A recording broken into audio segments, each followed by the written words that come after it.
Oke Bang Deo, Ya. ngelihat suami dari Sandra Dewi terjerat kasus korupsi Bang, dari Abang sendiri ngelihatnya seperti apa?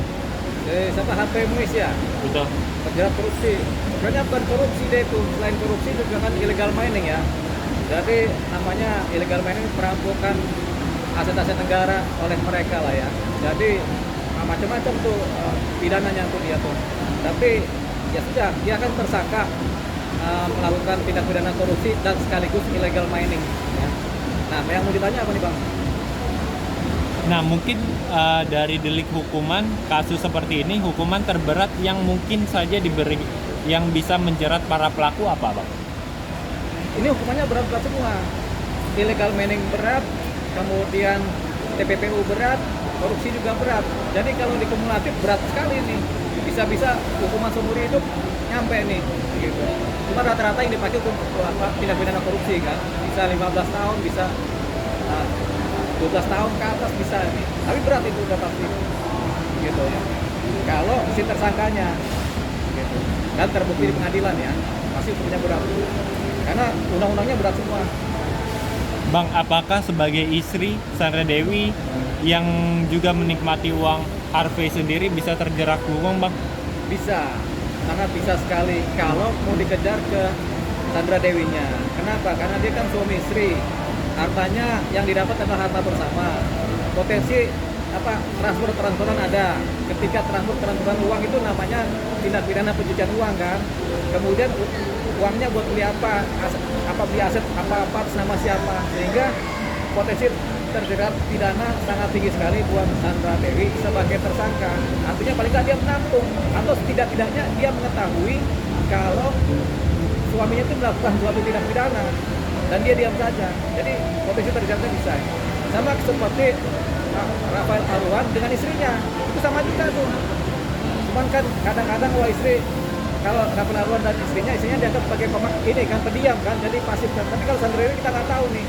Jadi bisa sekali dia ini terjerat ikut dipersangkakan paling tidak menampung uang haram ya, uang korupsi ya, dengan cara tindak pidana pencucian uang dan proses pembentukan harta bersama dalam keluarga. Kehidupan mewahnya apa harus disita harta dan dimiskinkan Bang? Sandra Dewi hartanya, tentunya kalau orang korupsi tentunya hartanya diambil negara. Pada kedepannya nanti disita oleh negara sehingga otomatis kalau hartanya banyak dan semua itu adalah hasil korupsi ya diambil negara semua. Ketika diambil negara otomatis si pemilik awalnya menjadi miskin, jadi nggak punya apa-apa. Bisa terjadi jadi miskin ini. Nah, termasuk Mbak Sandra Dewi bisa jadi miskin dia. Gitu. Kalau hartanya ternyata TPPU kan diambil negara nih, disita oleh negara, sudah miskin lah. Nah, makanya kalau saya jadi Sandra Dewi ya, sebenarnya Sandra Dewi ini tahu uangnya dari mana. Jadi kalau dia hidup glamor, harusnya dia berhati-hati dengan hidupnya glamornya dia ini. Kenapa? Karena otomatis masyarakat menilai. Harusnya kan dia tahu di publik ini kan masyarakat menilai nih kok banyak banget duitnya dari mana? Apa dari kerja resmi, apa kerja apa kan? Ternyata dari kerja tindak pidana korupsi dan illegal mining, sehingga ya tampaknya glamornya dia ini glamor yang bermasalah. Hidup kayanya ya bermasalah. Nah, ketika bermasalah dan ketika ini ditabrak oleh negara, dikenakan pidana, ya hancurlah dia. Gitu. Bang, ngelihat ini kan merugikan negara juga. Banyak uang negara mungkin dikorupsi.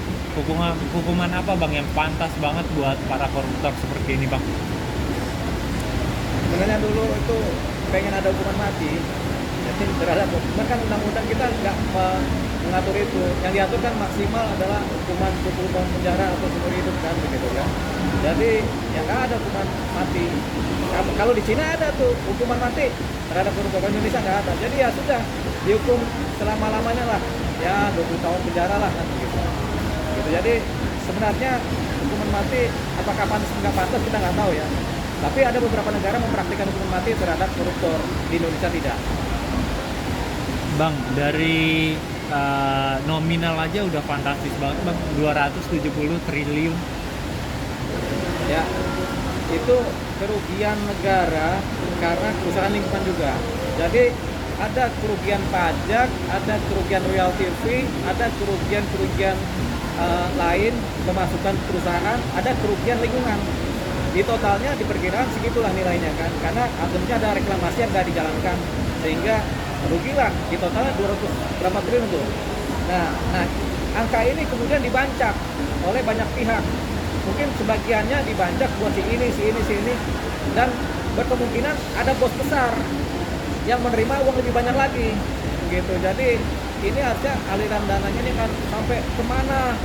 Bisa juga aliran dananya tuh mengalir ke mana? Ke kampanye bisa juga. Kita nggak tahu ya. Tapi kalau dikejar nih pasti ada arah-arah sana juga, gitu. Jadi mungkin si suaminya Sandra Dewi dapat sepersekian, misalnya 3-4 triliun, si ini dapat berapa triliun, dapat berapa kan.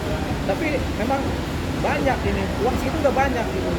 Nah kalau mereka hidup glamor ya dari uang begitu ya sangat bermasalah sekali.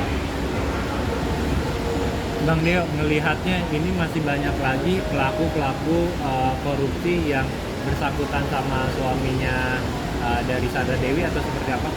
Tentunya ada. Kalau ini dikaitkan dengan tindak pidana pencucian uang ini akan pasti mengalir dong ke si ini. Nah, kalau kemudian ini kan yang diterapkan baru tindak pidana korupsinya. Betul. Sama illegal miningnya.